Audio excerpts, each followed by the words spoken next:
વરાછા વિસ્તારમાં મેટ્રોની કામગીરી દરમિયાન 2 ક્રેન વડે લોન્ચર મેટ્રો પર ચડાવવામાં આવી રહ્યું હતું। દરમિયાન બંને ક્રેન ઊંધી વળી ગઈ હતી।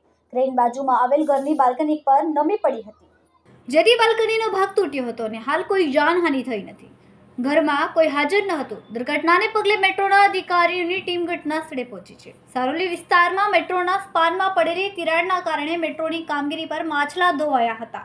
ત્યારે નાના વરાછા વિસ્તારમાં પણ મેટ્રોની કામગીરી દરમિયાન ક્રેન ઊંધી વળી ગઈ હતી, જેના કારણે આસપાસના લોકોમાં ડરનો માહોલ પેદા થયો। થોડીવાર માટે અફરાતફરીનો માહોલ સર્જાઈ ગયો છે। લોકોના ટોળા વળી ગયા છે।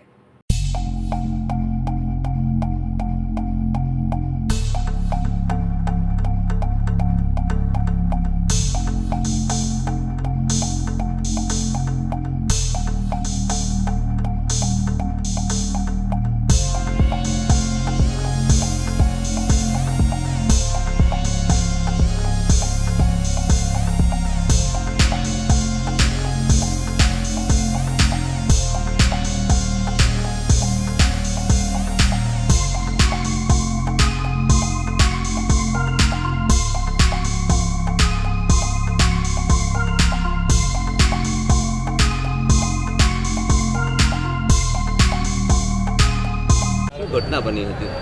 ફાયર કંટ્રોલથી કોલ મળેલ કે નાના વરાછા ઢાળ પાસે તપોવન સ્કૂલ પાસે મેટ્રોની કામગીરી ચાલુ છે, ત્યાં કંઈક ક્રેનનો ભાગ ક્રેન છે એ બંગલા નજીકમાં જે બંગલો સ્થિત છે એની ઉપર ક્રેન પડી છે।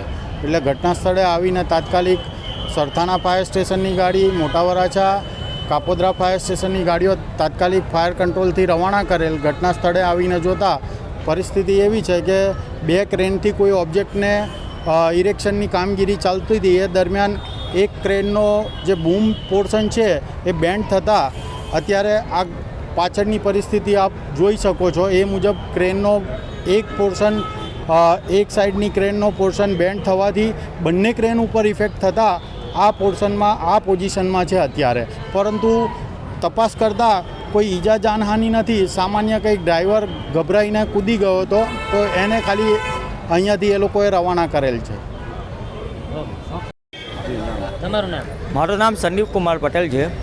જે આજે જે ઘટના બની છે તેના માટે આ ક્રેનનો જે આ પિલ્લર છે તે ઉપર ચડાવતા હતા બંને ક્રેન દ્વારા, પણ એનું વજનમાં બેલેન્સ ખોરવાઈ ગયું હતું ક્રેનનું, જેના લીધે એક ક્રેન નમી ગઈ। તેના લીધે બીજી ક્રેન ઉપર ભાર આવ્યો, તેના લીધે એનો બેન્ડ વળી ગઈ ને એ ધડંગલીને પાછળના મકાન પર પડી। એ મકાન પર પડતાની સાથે અમે પાછળના મકાનમાં ગયા અંદર કે કોઈને વાગ્યું નથી, પણ નીચે એ મકાન ખાલી છે, તેને તાળું મારેલું છે, તેમાં કોઈને કોઈ વાગ્યું નથી। જે નીચે ગાડીઓ એવું છે એને નુકસાન થયું છે।